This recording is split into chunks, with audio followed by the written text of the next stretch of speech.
तो नमस्कार दोस्तों, न्यूज़ वॉच 18 में सबका स्वागत है। मैं हूं सुनय पांडे। फाइनल रिपोर्ट यानी कि दास्ताने जुर्म लेकर आया है न्यूज़ वॉच 18 फाइनल रिपोर्ट के रूप में। जुर्म की अलग अलग कहानियां। बात अगर अपराध की जाए तो हम बात करते हैं 2018 में गोरखनाथ क्षेत्र में हुए उस अपराध की जिसकी दास्तान आज भी लोगों के जहन में जिंदा है। हम इस कहानी को अपने पहले एपिसोड में क्यों ले रहे हैं, इसका कारण भी समझ लीजिए। वो अपराध जो गोरखनाथ थाना क्षेत्र के अंतर्गत होता है, गोरखनाथ मंदिर के महज 700 से 800 मीटर की दूरी पर एक मैरिज हॉल में होता है। उसकी गूंज बहुत दूर तक गई थी। ये इस अपराध के होने के बाद मुख्यमंत्री योगी आदित्यनाथ के जो भी अपराध और अपराधियों के खिलाफ जो उनके तेवर हैं, जो सख्त लहजा है, उस लहजे में, उस तेवर में इस अपराध ने कहीं ना कहीं एक अपनी अहम भूमिका निभाई। और दूसरा कारण है इस कहानी को आपको सुनाने का, वो ये है कि 2018 में हुए इस अपराध ने पहली बार योगी राज में इन अभियुक्तों के ऊपर एनएसए लगाया, यानी कि रासुका, राष्ट्रीय सुरक्षा कानून, अपने आप में बेहद अहम होता है। अपराधियों की रीढ़ की हड्डी तोड़ने वाला ये एक एक्ट होता है और आसानी से लगता भी नहीं है। तो ये दो वजहें थीं जिसका जिक्र मैंने आपसे किया। इन्हीं दो वजहों की वजह से, पहली वजह मुख्यमंत्री योगी आदित्यनाथ के सख्त तेवर में इस कहानी ने, इस जुर्म ने कहीं ना कहीं एक अपना अहम रोल अदा किया और फिर वो माफियाओं के खिलाफ बढ़ते चले गए और उन्होंने अपराध को नस्ते नाबूद यूपी में किया, संगठित अपराध को खास तौर पर। दूसरा, एनएसए का लगना अपने आप में बड़ी बात है। तो शुरू करते हैं। 12 फरवरी 2018 मुख्यमंत्री योगी आदित्यनाथ को अभी शपथ लिए महज 11 महीने ही हुए थे। वो चीज़ों को समझ रहे थे। तभी गोरखनाथ थाना क्षेत्र के अंतर्गत ही गोरखनाथ मंदिर से महज कुछ ही दूरी पर एक मैरिज हॉल है, जश्न करके, और उसमें वो जुर्म की दास्तान हुई, वो अपराध हुआ। और वहाँ पर सिर्फ कत्ल ही नहीं हुआ, बल्कि इंसानी दिमाग में घर कर जाने वाली वो दहशत जिसका सिर्फ ख्याल करके ही इंसानी रूह कांप जाए, वो मंजर था, वो नज़ारा था 12 तारीख फरवरी की 2018 की 11 बजे की। रात 11 बजे जश्न मैरिज हॉल में जश्न का माहौल था। वहाँ पर तिलक समारोह था। एक बेटे का, वर वधू पक्ष दोनों तरफ से लोग शामिल हुए थे उसमें। और उसी में ये दिल को दहला देने वाली घटना सामने आती है। ये कहानी दबंगई की है, दहशत की है और कहीं ना कहीं दरिंदगी की भी है। वक्त तकरीबन 11 बजे रात का। कुछ लोग खाना खा चुके थे, कुछ खाने वाले थे, महफिल सजी थी। उसी में एक 40 साल का व्यक्ति जिसका नाम अरविंद सिंह है, गोरखपुर का ही रहने वाला, ठीक ठाक परिवार का और पेशे से ठेकेदार, कॉन्ट्रैक्टर, अरविंद सिंह अपने बूढ़े पिता और अपनी पत्नी के साथ उस समारोह में शरीक होता है जहाँ पर ये तिलक का कार्यक्रम चल रहा था। रस्म अदायगी की जाती है उसमें, बाकायदा रस्म चल भी रही है। अरविंद की पत्नी महिलाओं के ग्रुप में, पिता अपने हम उम्र के ग्रुप में और अरविंद अपने साथियों के साथ। तब हंगामा सुनाई देता है, भगदड़ मचती है जब मारपीट की आवाज़ सुनाई देती है। पूरा का पूरा लॉन, पूरा का पूरा मैरिज हॉल लगभग 700 से 800 लोगों के बीच घिरा हुआ, भरा हुआ। अचानक आवाज़ें आती हैं चीख पुकार की। तब तक देखा जाता है कि एक व्यक्ति को कुछ लोग मार रहे हैं और उन मारने वालों के नाम भी सुन लीजिए। दीपक सिंह, उस समय का कुख्यात अपराधी, गैंग के ज़रिए दबंगई करता था, वसूली करता था, और बाद में पुलिस से पता चला तो उसके ऊपर कई आपराधिक मुकदमे भी दर्ज थे। आशुतोष उर्फ टीपू ये मुख्य अभियुक्त है। आशुतोष उर्फ टीपू, नितिन उर्फ निक्की, छोटू उर्फ रामकरण सिंह, और अंत में सतीश सोनकर उर्फ टीनू, ये 5 बदमाश पहुंचते हैं और रात के तकरीबन 11 बजे वहाँ पर हंगामा बरपना शुरू हो जाता है। पहले तो अरविंद से गाली गलौज होती है, बात हाथापाई पे आती है, जमकर लात घूंसे चलाए जाते हैं अरविंद के ऊपर इन 5 की ओर से। पूरी महफिल सजी है, पूरा का पूरा मैरिज हॉल लोगों से खचाखच भरा हुआ है, लेकिन दबंगई का ये आलम देखिए, गुंडई का ये नौबत देखिए कि सीसीटीवी कैमरास लगे होने के बावजूद भी, और बदमाश भी इस बात को बड़ी बखूबी जानते हैं कि वर पक्ष से और वधू पक्ष से कुछ सरकारी मुलाजिम भी इसमें आए हुए हैं या हो सकते हैं। सीसीटीवी कैमरे लगे हैं, लेकिन फिर भी इनकी ये गुंडई चल रही है। जब लात घूंसों से अरविंद की पिटाई हो गई जम के, उसके बाद का मंजर अत्यंत खौफनाक था। 5 में आशुतोष भट्ट उर्फ टीपू सरेआम डिनर की टेबल पे अरविंद का कत्ल करता है, और कत्ल भी किस तरह से, रिवॉल्वर सटा के उसके कनपट्टी के ऊपर, या कह लीजिए कनपट्टी पर ही गोली मारी गई। बाकायदा पोस्टमार्टम रिपोर्ट में ये सब कुछ लिखा हुआ है।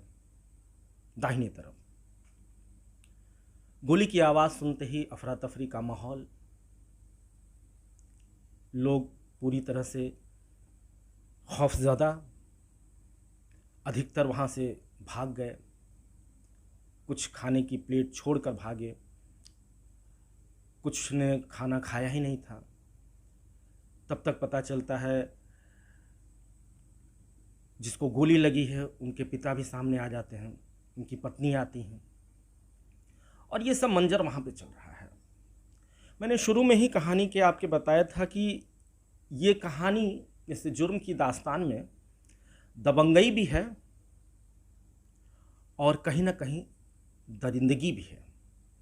दरिंदगी इसलिए कि गोली चलाने के बाद तत्काल अरविंद की वहाँ पे मौत हो जाती है, लेकिन दहशत का माहौल पैदा करने के लिए या गुंडई को लोगों के जहन में उतारने के लिए ये 5 बदमाश उस लाश को फुटबॉल की तरह लातों से मारते हैं। शायद हो सकता है कि वो गुस्सा रहा हो, या दबंगई रही हो, या दहशत पहुंचाना लोगों के जहन तक, ये एक पैगाम देना हो, जो कुछ भी हो, लेकिन मरने के बावजूद भी उसके लाश के साथ, उसके शव के साथ फुटबॉल की तरह लात मारे जाते हैं। और उसके बाद अरविंद की लाइसेंसी पिस्टल, मृतक अरविंद की लाइसेंसी पिस्टल को बाकायदा उसके कमर में से निकाल लिया जाता है। लाइसेंसी पिस्टल को निकालकर बड़े इत्मीनान से, बड़े आराम से, बिना किसी खौफ के लहराते हुए पिस्टल को, और ये जो 5 बदमाश हैं वहाँ से फिर चले जाते हैं, और वो भी इस अंदाज में कि कहीं भाग नहीं रहे हैं, बड़े आराम से दबंगई का एहसास कराते हुए वहाँ से निकलते हैं। और कुछ देर वहाँ के लोगों का जैसा कहना था कि कुछ देर वो बाहर रुकते भी हैं, लेकिन उसके बाद फिर वो निकल जाते हैं। उन्हीं में से किसी ने 100 नंबर पे फ़ोन किया। पुलिस जब तक पहुँचती तब तक वो फरार हो गए थे, जैसा कि उन्होंने सोचा भी था और करना भी था। लेकिन इस कत्ल के वाक़ये के बाद जो वहाँ पे माहौल था, पुलिस आती है, एम्बुलेंस में अरविंद की बॉडी को लेके जाती है, और अंततः डॉक्टरों ने उसको मृत घोषित कर दिया। दूसरे दिन पे आते हैं। दूसरे दिन चूँकि सीसीटीवी कैमरास थे और सारी चीज़ें थी, तो मृतक अरविंद सिंह के पिता जो वहाँ पर मौजूद थे, उनकी तहरीर पर लक्ष्मी नारायण सिंह, उनके पिता लक्ष्मी नारायण सिंह के तहरीर पर पुलिस कार्रवाई शुरू करती है और 3 लोग इसमें नामजद होते हैं, जबकि 5 आए थे, लेकिन शुरुआती तौर पर 2 अज्ञात बताए जाते हैं। पहला अभियुक्त जो मुख्य अभियुक्त है आशुतोष भट्ट उर्फ टीपू और दीपक सिंह, ये दोनों मिलकर बाद में पुलिसिया पड़ताल में पता चला कि शाहपुर इलाके में अपनी गुंडई दिखाते हैं, रंगदारी वसूल करते हैं और 20-30 लोगों का वहाँ पर गैंग भी है, बदमाशों का। तो आशुतोष भट्ट उर्फ टीपू, दीपक सिंह और शुरुआती तौर पर नितिन उर्फ निक्की, ये 3 नाम सामने आते हैं और इसी आधार पर इन लोगों की गिरफ्तारी होती है। सीसीटीवी कैमरे में सारे जो वहाँ की दास्तान थी वो दर्ज थी। जो दूसरे दिन की बात आती है वो ये है कि दहशत का ये आलम था, उस मंजर को जिसने देखा और जिसने नहीं भी देखा, कई दिनों तक उस वाक़ये की जो तस्वीरें थीं वो उनके दिमाग में छपी रहीं और वो कहीं ना कहीं एक तरीके का आतंक मचा हुआ था उनके दिमाग में, जिन्होंने विजुलाइज किया था और जिन्होंने बाद में इस घटना को सुना था। कई दिनों तक उस इलाके के आसपास के इलाके की दुकानें दिन में खुल जाया करती थी, लेकिन शाम होते ही बंद हो जाती थी। कुछ स्कूल वहाँ पे बंद कर दिए गए, जो खुले थे उसमें गार्जियंस जो थे वो अपने बच्चों को भेजना नहीं चाहते थे दहशत के मारे। बाद में पुलिस ने सभी लोगों के बयान लिए जो वहाँ पे मौजूद थे उस रात 9 बजे से लेके और 9 बजे से लेके 11 बजे के बीच और उसके बाद तक भी। बयान में कई बातें सामने आई। जो मालिक था जश्न मैरिज हॉल का, उसका साफ कहना था कि दहशत का ये आलम था कि लोग भागने पर, अपनी जान बचाने पर आमादा हो चुके थे कि कहीं उनको भी गोली ना लग जाए।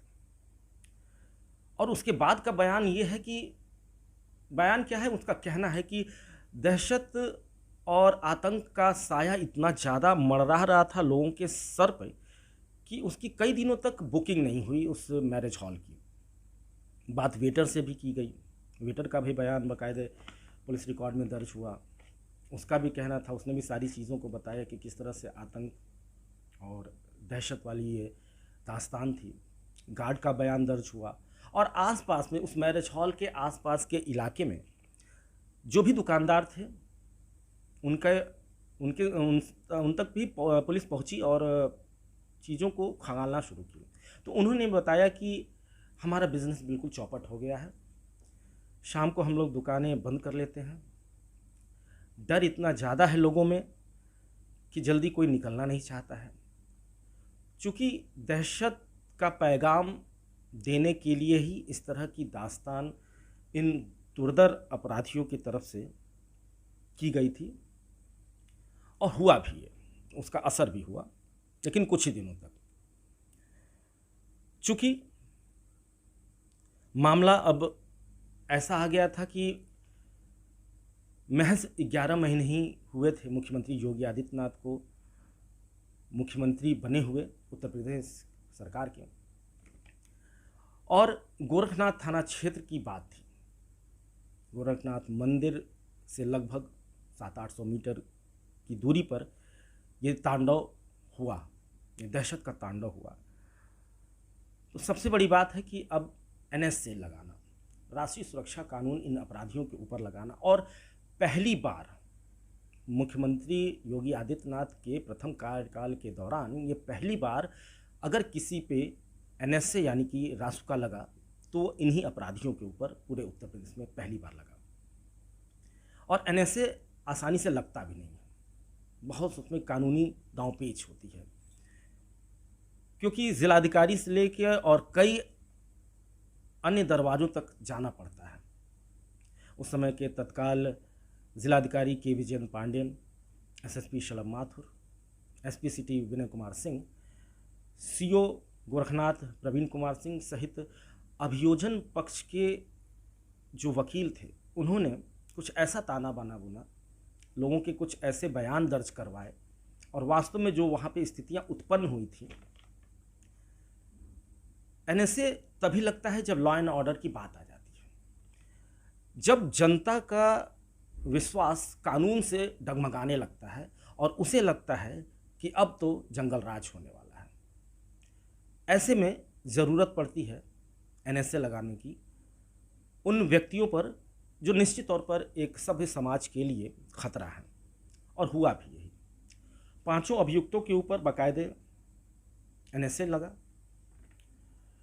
उसके पहले गिरफ्तारियां हो चुकी थीं, 3 की पहले और 2 की बाद में। जो 2 अज्ञात थे उनके भी बाद में नाम सामने आए और उनको भी पुलिस ने गिरफ्तार कर लिया। उनके पास से एक रिवॉल्वर, 32 बोर के 2 जिंदा कारतूस, और सबसे बड़ी बात, जो उसमें से एक बदमाश था रामकरण सिंह उर्फ छोटू, उसके पास से मृतक अरविंद सिंह की लाइसेंसी पिस्टल भी बरामद होती है, जो उस रात उस तिलक समारोह में जश्न मैरिज हॉल में लूट ली गई थी, वो भी बरामद होती है। तो सबसे बड़ी बात थी कि इन सभी का बयान दर्ज हुआ, जो वहाँ पे आम पब्लिक थी, जिसने उस दहशत की दास्तान को देखा था, महसूस किया था या सुना था, उन सब के बयान दर्ज होते हैं, उनसे पुलिस पूछताछ करती है, और तब जाके अपराध और अपराधियों को सबक सिखाने के लिए ये एनएसए लगता है। पहला चाबुक गोरखपुर से ही उत्तर प्रदेश के मुख्यमंत्री योगी आदित्यनाथ का चला, और ये पैगाम पूरे प्रदेश में गया कि अगर आप माफियागिरी करेंगे, सरेआम गुंडई करेंगे, संगठित अपराध में संलिप्त होंगे, दहशत फैलाएंगे, तो आपको बख्शा नहीं जाएगा। रासुका लगाना अपने आप में एक तरीके का पैगाम था, और पैगाम कम से कम उन 5 लोगों के लिए तो सफल रहा जो इस घटना को अंजाम दिए थे। मुख्य अभियुक्त आशुतोष भट्ट उर्फ टीपू, दीपक सिंह, पुराना आपराधिक रिकॉर्ड, नितिन, छोटू उर्फ रामकरण सिंह, और सतीश सोनकर उर्फ टीनू। इन 5 के खिलाफ मुकदमा दर्ज हुआ, एनएसए की कार्रवाई हुई, जेल में गए, कई दरवाजे खटखटाए, कई जगह मिन्नतें की, कई न्यायालयों के गुहार लगाए, जमानत नहीं मिल रही थी। अंत में कुछ सालों के बाद जमानत पे फिर बाहर आए, और इस मुकदमे में पुलिस ने चार्जशीट दाखिल कर दी है। इंतज़ार है सिर्फ न्यायालय की ओर से फैसला सुनाने का। लेकिन सबसे अहम बात यह है कि इन 5 अपराधियों में से किसी एक पर भी जेल से बाहर आने के बाद अब तक कोई भी मुकदमा नहीं हुआ, यानी कि अब तक इन्होंने कोई भी अपराध नहीं किया। ये अपने आप में एक सबक सिखाने वाली बात है। आगे चल के इनके ऊपर न्यायालय की तरफ से क्या दंडात्मक कार्रवाई होगी वो तो वक्त बताएगा, लेकिन जो दहशत की रात वहाँ के लोगों ने देखी थी, और बाद में जब उनको समाचार पत्रों के माध्यम से या टीवी चैनल्स के माध्यम से पता चला कि रासुका तक की कार्रवाई हुई है, तो उन्होंने कहीं ना कहीं जाकर चैन की सांस ली होगी। कत्ल उस दिन अरविंद सिंह का हुआ था, लेकिन जो दहशत कई दिनों तक बनी रही लोगों के अंदर, उसको निकालना जरूरी था, और बहुत हद तक कामयाबी भी हासिल हुई। और रासुका जैसे कड़े कानून बड़ी मुश्किल से ही लोगों पर लगते हैं, लेकिन जिनके ऊपर लगते हैं अपराध की रीढ़ तोड़ कर रख देते हैं। तो दोस्तों, ये थी आज की कहानी। कमेंट में बताइएगा कि कैसा लगा, और अगली बार फिर किसी फाइनल रिपोर्ट के साथ मैं आपके सामने मौजूद रहूँगा, फिर कहीं किसी और नए कहानी के साथ। तब तक के लिए अपना बहुत बहुत ख्याल रखिए, आसपास के लोगों का ख्याल रखिए, सुरक्षित रहिए, सलामत रहिए अपने अपने घरों में और इंतज़ार करिए अगली फाइनल रिपोर्ट का। नमस्कार।